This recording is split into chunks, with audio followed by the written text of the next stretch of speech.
Hello friends, here in this video we will see a problem on temperature, stress and strain. Here is the question. A copper tube, whatever is given here, I'll write that in the form of data first. So in the given data, the first thing is, it is given that there is a copper tube, and since it is a tube we know that it will be hollow section.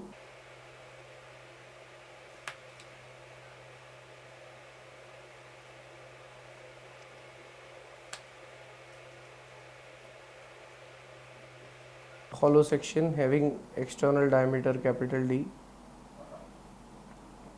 internal diameter as small d.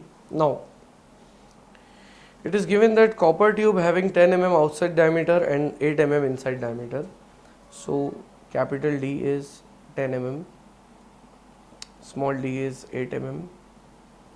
Next, and it is 100 mm long, length 100 mm, is fixed at one end, but there is a gap of 0.1 mm at the other end. So this hollow tube is being taken and it is attached in such a way that it is being fixed at one end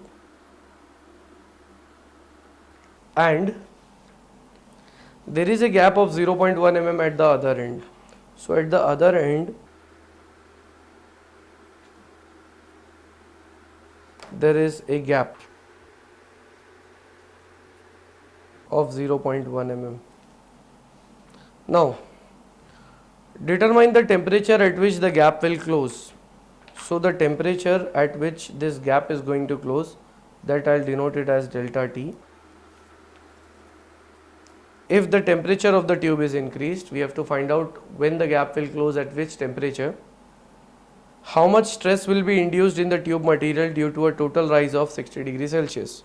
So in the next case they are saying that how much stress will be developed if the temperature is rising by 60 degrees Celsius. Young's modulus and alpha, coefficient of thermal expansion and contraction, that is given. So I'll write their values.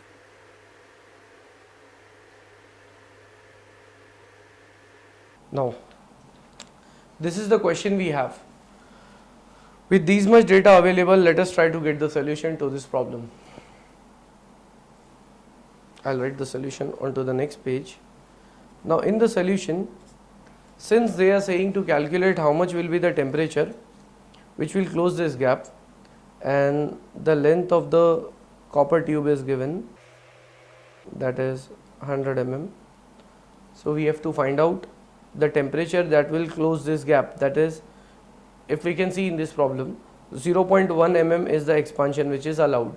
So I can say that since the expansion allowed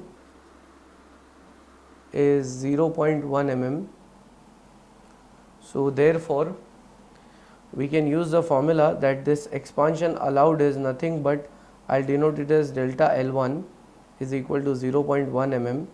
So this delta L1 will be nothing but alpha into delta T into L, that is the free expansion. So therefore I want delta T, I'll keep delta L1 upon alpha into L onto the other side. Delta L1 is 0.1, alpha value is 16 into 10 raised to minus 6, length is given as 100. So from this I'll get my first answer of delta T, that is, it comes out to be 62.5 degrees Celsius. So this is the first answer. We have found out the temperature that will close the gap. So I'll say that hence there should be a temperature change of 62.5 degrees Celsius which will close the gap of 0.1 mm. Next, after getting this value, they are saying to calculate the thermal stress if the temperature change is 60 degrees Celsius. So therefore